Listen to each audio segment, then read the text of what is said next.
Hi guys, welcome back to the channel. So today for this video, what I'm going to be showing you guys is how to put your own image inside of an iPhone, Android, any type of phone, PNG. This is what it'll look like. So first what you want to do is you get your picture. You just need to have it on your phone. You can have it to where you can just have the picture on the phone. Like it'll just be a picture inside of an iPhone. But what I want is I want it to look like it's a screenshot, just like that. So I'm going to be using this picture, so I screenshot. So now what you want to do is you want to go to Safari or Google and you want to type in iPhone XR PNG. I type iPhone XR because that's the phone I have, but you can type any phone that you want.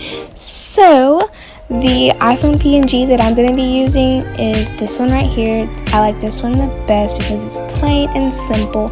So then what you want to do is you want to go to this app called Eraser and you press the square in the top left corner. Then you press the photo that you just saved. Then you press Eraser and you press tap area, and then you tap the outside of the phone and also the inside of the phone. Then you press done, and then you press the square, like the little save button in the right hand corner. And now what you want to do is you want to press the green save button, press yes and OK. Then the next app and the last app that we'll be using is called Photo Fox. It's a black app with a purple fox on it.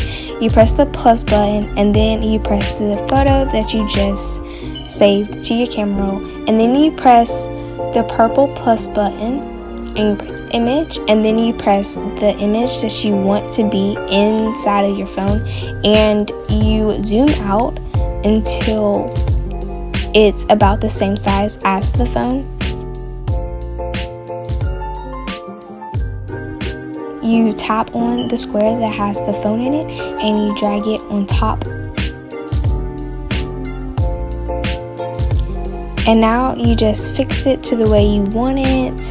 You can zoom in, zoom out, you can make the phone bigger.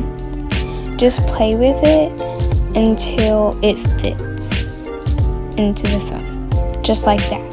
And then you press the save button and you press export, and now it's saved to your camera roll, and this is the final product. Hope you guys like this video. Make sure you like, comment, and subscribe. I'll see you guys next time. Bye.